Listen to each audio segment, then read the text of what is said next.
Mana faqat 2 minut vaqtingizni chiqarsangiz lan mana duyat qilgan nechta o'xshagan so'lsayning darsiga yo'llab o'tdim. O'ydim qilib yalaysiz, qaramat o'xshab ketdi lekin mana yana bir ko'rsatdim. Mana gazap o'xshagan chiroyli ekan mana hamsa boshlab ketdilar. Yaxshimisilar ko'pchilik men sizlarni podcast qilsam, Esenjovsdan bo'lma. Bugun sizlarga men duyat bir lansaylik keldim. Akitalik materiallar az miqdor duya, ma'ni men oldin pishirib oldim, pishiq duya bu mana. Rangidan g'alab qo'yildi. Uni endi 3-4 tal samsak, 2 tal shomijo lazım. Hangisidan bir azroq Şansay. Onun kendi men piyazga yeyishni yoqtirgan azroq ketib qo'ydim.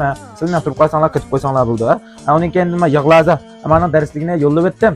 Ko'rib ugnib qilib olsanglar bo'ldi. Hamsa boshlab ketdilar.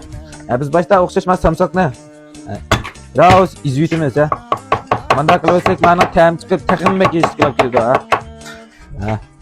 Nima samsak.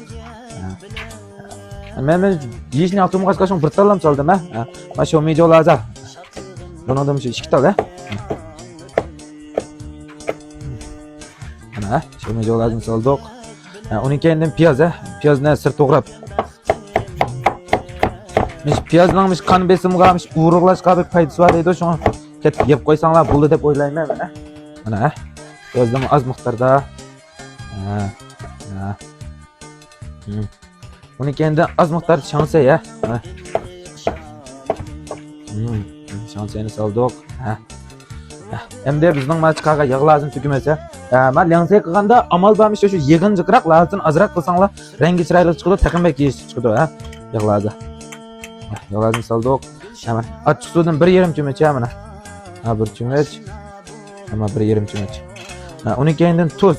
Tuzda 1,5 qoshiq, vejangdan 1 jejangdan 1 shakari 2 1 2. Uning keyinden shangyoda az miqdorda muzlik chiqish uchun shangyo solib o'tdik. Endi buni raus bir aralashtirib o'tlik avval.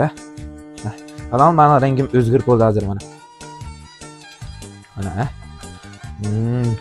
Rang o'zgarib bo'ldi. Endi buning az miqdor xasin qatib o'tsak taqinmak yeyish chiqdi mana. Hamma ishda xasin qatib yeyish kamera so'g'sa ekan. Ham yeyishlik ham chiroyli chiqdi. Mana endi soldik. Endi yengil aralashtiramiz mana. Misho vaqtinglar chiqib qolsa, men boshqa zo'pinglarimni ko'rib qo'ysanglarmi? Nurg'un saylarning darslik va shuni ko'rib ugnib qilib olsanglar bo'ldi. Netchinglar shu. Ama yo'llab qo'ygan sayni yana qaytadan qipring deb piyon qildirib qo'ygansizlar. Avvalda kirib deb piyon yetib bo'lmay qolib qolsa, yana qal seni ugenga o'nlab qolsa, shuni desanglar men shuni qilib qo'ysam bo'ldi. Mana rangim shunda chiroyli. Misho nech kunning yoqqa biz kuchada misho 5 xuraz deb bir komandasdan birini qo'ygan. Misho kuchalik misho turdashlar kirib o'tgan bo'lsanglar, bilasizlar. Bugun hal qiliq kuni bir qo'llab qo'yinglar, bir ko'cha joyda bir pinochi gezib qo'yinglar, bir kuchadan kirib o'tgan bo'lsanglar,